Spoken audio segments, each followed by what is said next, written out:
Tô aqui na minha cobertura e esse foi o resultado de hoje, R$15 mil.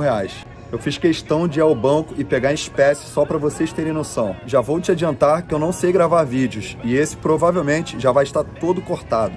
O que mais tem na internet é 7-1 programado para te enganar. Essa é a grande verdade. Gente que não tem resultado nenhum e quer vender milagres na internet. Nunca nem saíram do Brasil e moram debaixo do teto da mamãe. Eu posso ser um desses 7-1? Posso. Talvez eu até seja. Como é que vocês vão saber? Fale o seguinte, galera. Entre no meu Instagram. Europa é minha segunda casa. Vou todo ano para Grécia, Paris, Tailândia, Estados Unidos e sempre muito bem acompanhado. Meus amigos, não tenho carro, não gosto de dirigir, tenho apenas jatos e helicópteros. Meu nome é Diego Aguiar e há anos todos querem saber o que eu faço. Imploram para andar, trabalhar comigo e ter a minha vida. Eu tenho uma boa notícia. Agora você também pode. Sou amigo de famosos no mundo todo. Whindersson, Orochi, Ludmilla, Anitta, Post Malone, Taiga, Dennis DJ. Então vamos lá, vou revelar o meu segredo. Trabalho com o mercado financeiro há mais de 10 anos, já estou aposentado há mais de 5. Faz o seguinte, meu amigo, se você acha que isso tudo é uma grande mentira, sai do meu site agora, faz esse favor pra mim. É o seguinte, eu vi muito safado 7-1 vendendo cursos ridículos na internet e eu nunca vendi nenhum curso de nada. Eu ganho dinheiro do mercado e não vendendo cursos. Estou aqui hoje para mudar tudo isso. Vou te entregar conteúdo de qualidade e não vou estar ganhando nada com isso. Presta muita atenção como tudo isso vai funcionar. Meus traders fazem operações no mercado de opções. Sempre que eles forem fazer uma operação, eles vão mandar para vocês copiarem apenas clicando em um botão. Resumindo,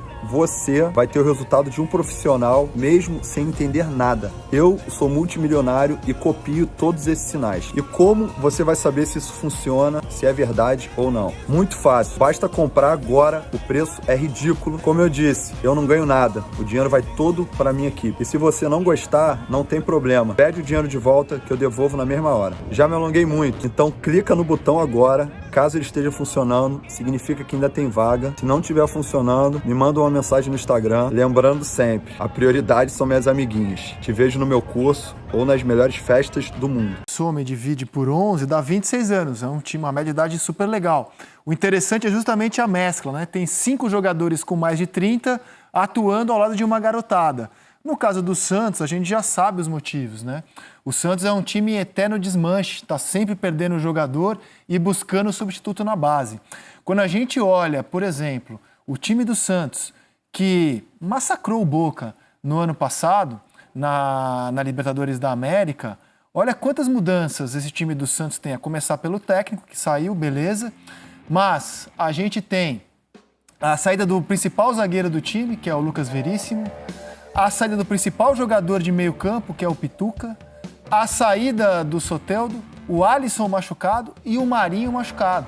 Então, assim, na comparação com o time que colocou o Boca na roda no ano passado, é um Santos completamente diferente e, infelizmente, para o time brasileiro, bem mais fraco, Grafá. Então, mais fraco, mas é isso aí, né? Essa experiência da equipe do Boca aí no setor defensivo, no meio e na frente, faz muita diferença no jogo de Libertadores, né? O Boca tem um meio campo aí bem forte, né? No aspecto físico, né? Com 3 garotos. É partida totalmente diferente, né, Isaac? A do ano passado, essa situação do Santos agora é outra situação, mentalmente para os jogadores também é outra situação. Lógico que eles trazem do jogo do ano passado tudo que o Santos fez contra o Boca, mas é bem complicado. E a gente vê a diferença, Isaac, a gente estava falando agora há pouco de prioridades, né, do Palmeiras, do Corinthians, dos times aqui do Brasil, e o Boca e o River priorizando o campeonato local deles, né? Semana passada o River já jogou com a equipe reserva contra o Júnior Barranquilla e agora o Boca procura uma equipe meio que alternativa, entre aspas, para enfrentar o Santos, priorizando a disputa contra o River no final de semana. E uma coisa é você assumir esse Santos mantendo o time vice-campeão, né? Dando sequência a um trabalho. A outra é tendo que durante as competições, remontar o time com garotos da base. O Ariel Roland, pelos motivos dele, não segurou o tranco, foi embora, e o Diniz assume essa bucha hoje. E o Boca, Léo, na sua opinião, está mais forte ou mais fraco em relação aos duelos do ano passado contra o Santos? Em alguns setores ele ficou mais forte. Eu acho que no meio de campo ele ficou mais forte. Apesar do Pavon ter entrado bem, o Toto Salvio, quando ele estava numa fase muito boa antes de se lesionar, inclusive quando ele joga contra o Santos, apesar que aquele jogo na Vila foi completamente fora da curva, o Santos atropelou o Boca foi irreconhecível, mas eu acho que esse Boca Juniors hoje, ele é mais equilibrado em todos os setores. Em algumas peças melhorou muito, é muito notório, o meio-campo do Boca hoje é muito mais forte que aquele, e no ataque talvez o Pavon está um pouquinho só abaixo do Toto Salvio. Beleza, Léo. Hoje você ganhou crédito até por uma informação que você não deu numa transmissão em que você não estava. Então tá de bom tamanho hoje. Ao longo da semana tem mais. Léo, grande abraço para você e até a próxima. Obrigado, Rizek. Obrigado pelo elogio que eu não mereci, mas eu vou fazer por merecer. Valeu, Léo. Um abraço para você. PC, Ana Thaís, Grafite, o que a gente espera? O que vocês esperam do trabalho do Diniz, hein, PC? O treinador... Talvez o mais falado. Impressionante como o Diniz desperta paixões, né? De gente que adora o trabalho dele, gente que detesta. É sempre um técnico muito falado. E a gente considera que ele estreia na tempestade hoje, PC. Que é o lugar ideal para você estrear, André. Eu sou fã de estreia em tempestade, frio na barriga, tensão, pressão a 25/14, enfim. É a hora que aí você vai ter que mostrar do que é capaz. A volta do Fernando Diniz ao futebol eu acho muito saudável.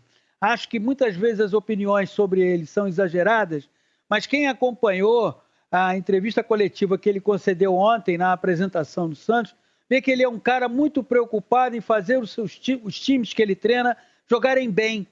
Tem a preocupação de fazer bem feito. Ele não quer só o resultado. E é claro que para conseguir esse resultado, muitos procuram uma prática do antijogo, muitos não estão preocupados com a estética do jogo, e o Fernando Diniz está preocupado com a estética, com a qualidade do jogo e com o resultado, óbvio. Ele não vai a campo para perder, ele vai a campo para ganhar. Tê-lo de volta ao cenário do futebol é bom, ele qualifica a discussão, ele provoca debate, e ele, pelo que eu li na entrevista, também observa os seus erros. A passagem pelo São Paulo, quase que 1 ano e meio de duração do trabalho, foi muito boa para lhe ensinar algumas coisas. A gente está sempre aprendendo. Necessariamente a gente precisa sempre aprender, mas nem sempre a gente está disposto a aprender. Fernando Diniz, pela entrevista de ontem, me pareceu muito disposto a aprender e ter aprendido também. Então acho que hoje ele está satisfeito, porque ele vai estrear no meio de um furacão. E aí vamos ver do que ele é capaz. Não pelo jogo de hoje, tá? Porque o time do Santos hoje não vai ter as digitais do Diniz, mas pela temporada, André. Grafite, você também gosta de estrear assim na tempestade ou prefere estrear assim no céu de brigadeiro, Grafa?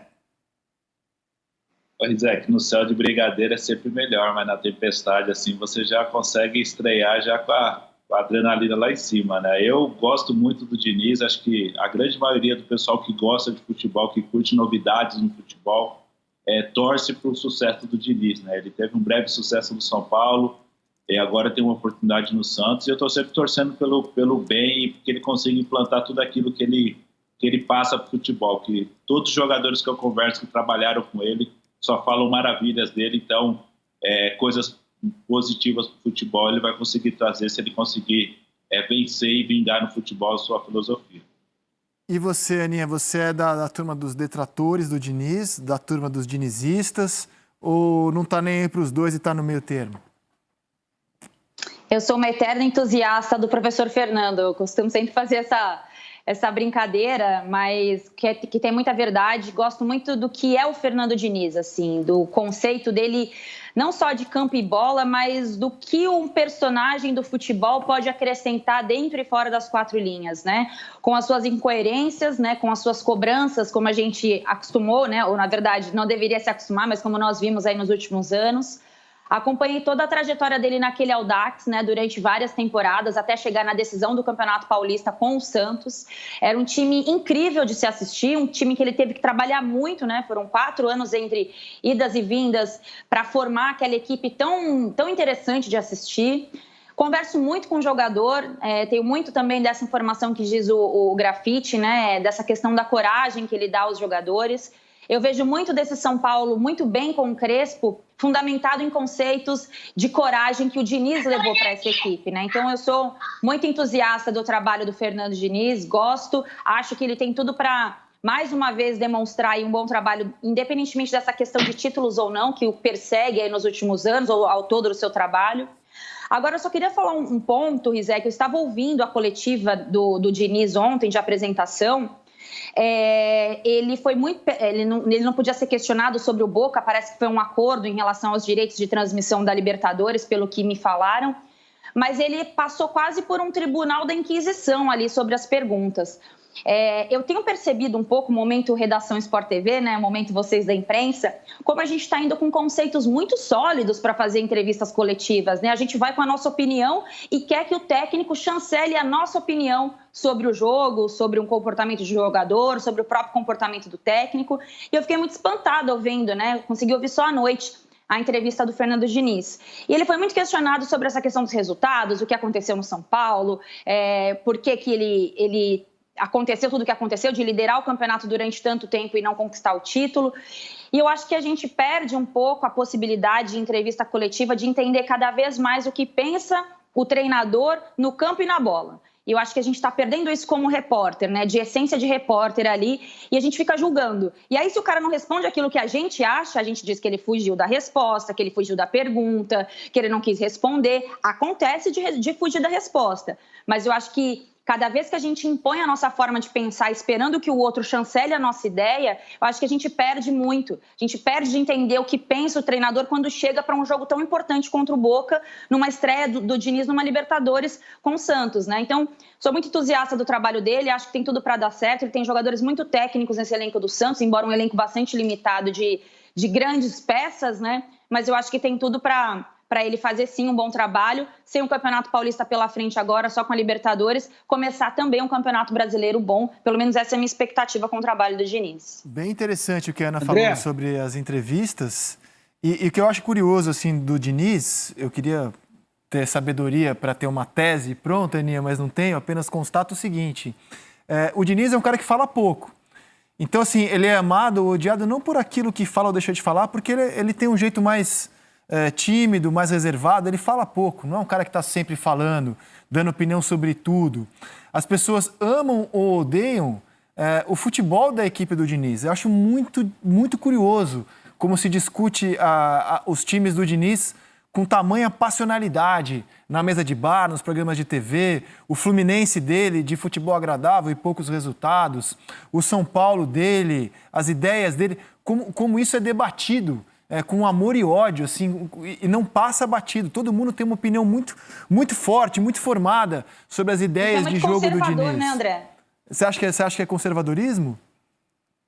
Eu acho que tem muito também, né? E fora o fato dele ser um técnico que alimenta debates e dá muito engajamento em rede social, né? Falar mal do Diniz é muito fácil. Você vai ali falar mal dele, você ganha muita gente falando mal junto, né? Porque a gente, infelizmente, vive essa era aí, mas eu acho que tem muito conceito conservador de futebol, né? E ele não é um cara que é refém ao conservadorismo, muito pelo contrário.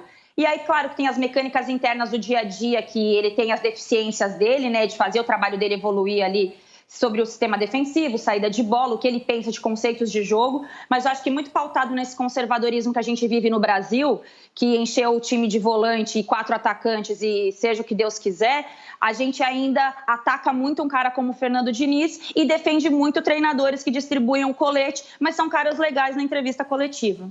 Uau, hein? André? Você? Diga. Não, é só endossando isso que a Ana acabou de falar. Nós vivemos uma fase no Brasil, não apenas no futebol, mas de forma geral na sociedade brasileira, de cultivo à mediocridade. A gente tá sentindo, tem muita gente que está sentindo orgulho de ser ignorante, de falar bobagem, de valorizar a ignorância. É um erro.